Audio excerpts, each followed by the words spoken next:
आमचे आमचे मित्र पालकमंत्री संजय शिरसाट साहेब बीडच्या प्रकरणामध्ये खूप त्यांचं हे प्रकरण गाजलं होतं.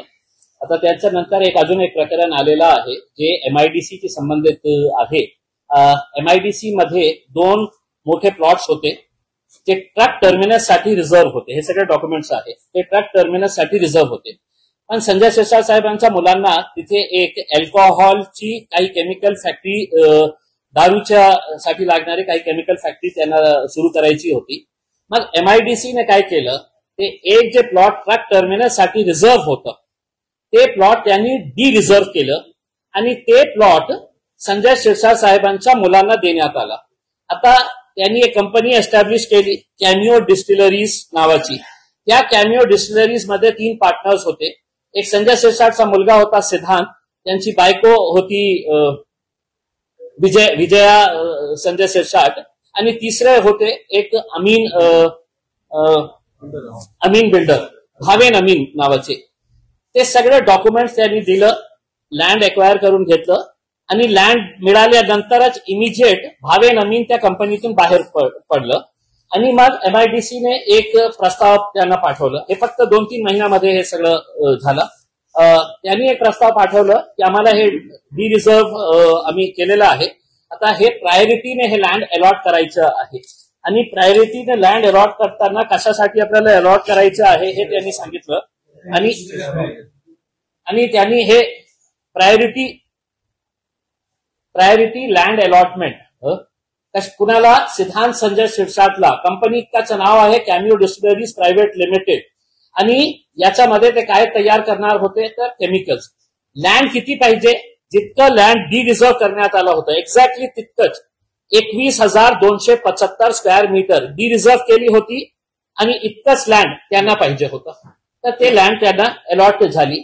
आता त्याच्यामध्ये ऍब्सोल्यूट अल्कोहोल तयार करण्यासाठी हे कंपनी ते फॅक्टरी स्टार्ट करणार होते.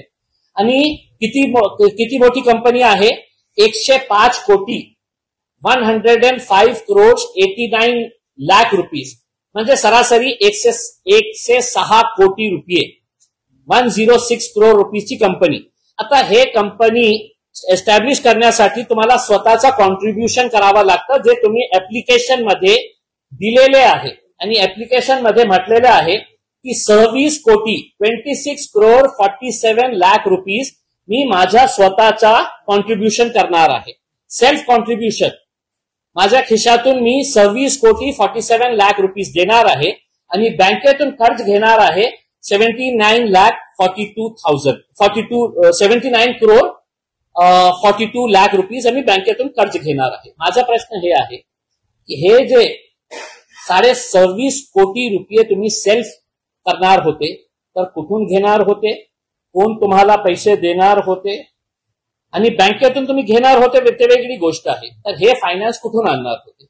आता अमीन बाहेर पडल्यानंतर बँकेत फक्त 2च डायरेक्टर्स राहिलेले आहे, एक त्यांचा मुलगा, दुसरी त्यांची पत्नी. आता हे बोलण्याचा तुमच्याकडे कोणत्याही कारण नाही आहे की 5 पार्टनर्स होते आणि त्या 5 पार्टनर 2-3 कोटी रुपये जमा करणार. हे 2 डायरेक्टर्स मिळून 26 कोटी रुपये कुठून आणणार होते. त्यांची बायकोची नेट इन्कम मागच्या रिपोर्ट प्रमाणे एफिडेव्हिट जे तुम्ही दिलेले आहे ते वर्षात 25 लाखाची आहे. मग 25 लाखाच्या आधारावर तुमच्यावर आत्ता आजच्या घडीला 12.5 कोटी रुपयाचा कर्ज आहे फक्त बायकोच्या नावाने. मग हे पैसे कुठून आणणार होते. MIDC ने आम्हाला हे सांगावं की मागच्या 2-3 वर्षामध्ये अनेक लोक तुमच्याकडे आले होते की आम्हाला जागा द्या. तुम्ही त्यांना स्पष्टपणे सांगितलं होते की 1 इंचची जागा आम्हाला क्षेत्रामध्ये नाही आहे. मग हे जागा मंत्रीसाठी कशा प्रकारे कोणत्या आधारावर हे रिलीज करण्यात आली आहे, याच्यामध्ये उद्योग मंत्री सामील आहे, याच्यामध्ये पालकमंत्री सामील आहे, MIDC चे सगळे अधिकारी याच्यामध्ये सामील आहे. आणि माझी अपेक्षा जे देवेंद्र फडणवीस साहेब जे स्वतःला हे म्हणतात की मी भ्रष्टाचार मुक्त महाराष्ट्र, हे केस त्यांनी CBI कडे द्यावा किंवा एन्फोर्समेंट डायरेक्टोरेट कडे द्यावा. आणि दूध का दूध पानी का पानी हो जाएगा उसमें कि इम्तियाज जलील गलत है या ये डॉक्यूमेंट्स गलत है. हे कॅनिओ डिस्टिलरीज हे रजिस्टर्ड झाली. कॅनिओ डिस्टिलरीज, तुम्हाला असं वाटेल की मतलब विट्स तर काही नाही होतं याच्यामध्ये, हे जे जे खेळ खेळण्यात आलेले आहे ते कॅनिओ डिस्टिलरीज कंपनी जे आहे ते रजिस्टर्ड झाली 7 डिसेंबर 2022 ला. 7 डिसेंबर 2022 ला जेव्हा त्यांनी शेंद्राला सांगितलं की मला इथे लँड पाहिजे, त्यावेळी ते रजिस्टर्ड झाली. आता 22 मध्ये सेम डेट नाही आहे, पण त्याच वेळी जेव्हा आता आपल्याला स्वतःचा कॉन्ट्रीब्युशन द्यावं लागतं, सगळं व्हाईट मध्ये असायला पाहिजे. किती द्यायचे आहे त्यांना? 26 करोड 47 लाख. तर त्यांनी त्याच्यामध्ये डायरेक्टर्स केले. 3 डायरेक्टर्स होते त्याच्यामध्ये. एक होते सिद्धांत संजय शिरसाट, दुसरी होती विजया संजय शिरसाट जे त्यांची मिसेस आहे, आणि तिसरे महाशय होते एक मोठे बिल्डर आहे भावेन भास्कर भाई अमीन.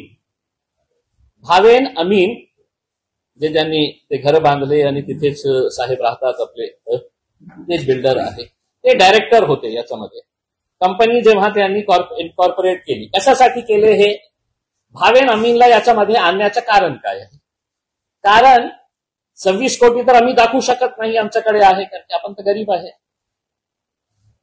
तर फायनान्शियल जे पेपर्स लागतं ते कुणाचे दाखवले? भावेन अमीनचे.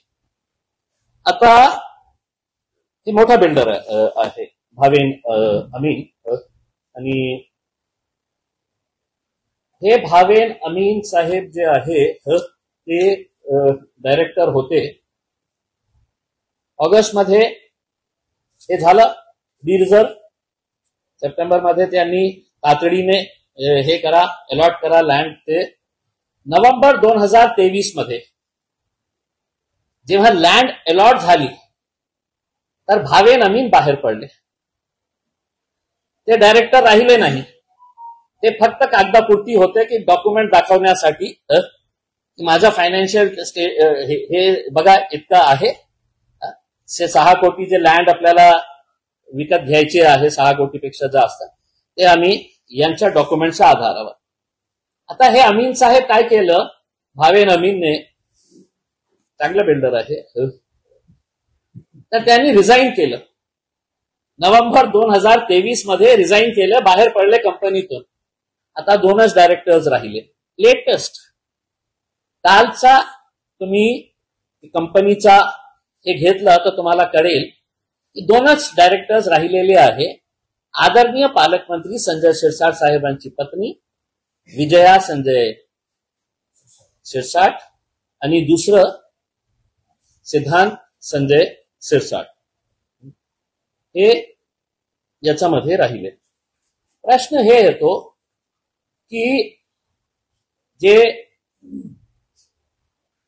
आपण मी जेव्हा हे बोललो होतो की संजय